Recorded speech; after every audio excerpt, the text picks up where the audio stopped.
Tu pries mais tu ne ressens rien. Tu jeûnes mais tu passes la journée dans le péché. Tu lis le Coran mais ton cœur ne vibre pas. Tu ne veux pas abandonner mais tu as l'impression que tu n'y arriveras jamais. Mais honnêtement, es-tu sincère dans ta quête de Dieu? Ce rappel est pour tous ceux qui pratiquent la religion mais de manière mécanique. Ce rappel est pour tous ceux qui souhaitent raviver la flamme de l'islam dans leur cœur. Assalamu alaikum wa rahmatullah. J'espère que cette vidéo te trouvera en parfaite santé physique, spirituelle et morale.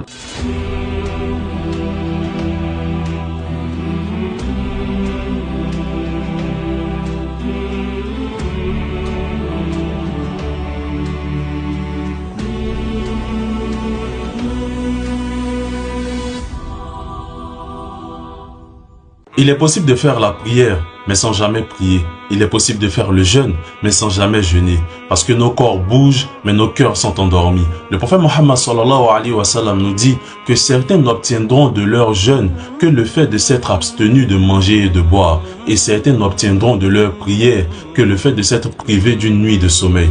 En vérité, ce hadith ne parle pas de ceux qui prient pas. Ce hadith ne parle pas de ceux qui ne jeûnent pas. Ce hadith parle de ceux qui prient et qui jeûnent, mais sans cœur, sans attention, sans présence, sans effort. Allah subhanahu wa ta'ala n'a pas besoin de rituels vides, il a besoin d'intentions sincères. Quand le prophète alayhi salatu wa salam priait, il pleurait. Quand le prophète alayhi salatu wa salam jeûnait, il ressentait cette crainte-là.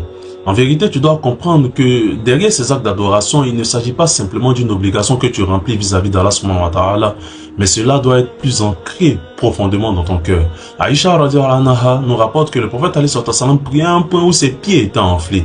Et quand elle lui demanda, ô messager d'Allah, pourquoi fais-tu tout cela alors qu'Allah subhanahu wa ta'ala t'a déjà pardonné tes fautes passées et futures? Et le prophète alayhi salatu wa salam de dire, qu'ai-je à ne pas être un serviteur reconnaissant? En vérité, ce hadith est d'une profondeur énorme. Combien d'entre nous prient lorsqu'ils sont dans des difficultés? Combien d'entre nous jeûnent pour avoir quelque chose venant d'Allah subhanahu wa ta'ala? Mais ici, ce qui est important, c'est de prier par amour pour ce qu'Allah subhanahu wa ta'ala représente pour nous. C'est de prier par reconnaissance pour tout ce qu'il nous a donné. Alors, comment raviver la flamme de la spiritualité dans sa pratique? Je vais te donner 3 astuces. Dans un premier temps, il est important de peaufiner ton intention. Tu dois te demander pourquoi tu fais ce acte d'adoration-là. Naturellement, ça doit être par amour et par reconnaissance pour Allah subhanahu wa ta'ala. Tu dois prendre l'engagement d'être avec Allah subhanahu wa ta'ala, que ce soit dans l'aisance comme dans la difficulté. Dans un deuxième temps, il est important également de peaufiner l'action.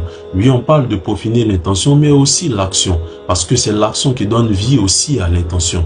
Parce que malheureusement, je vais peut-être choquer certaines personnes, mais certaines prières et certains jeûnes ne sont pas acceptés si ce n'est la miséricorde d'Allah subhanahu wa ta'ala.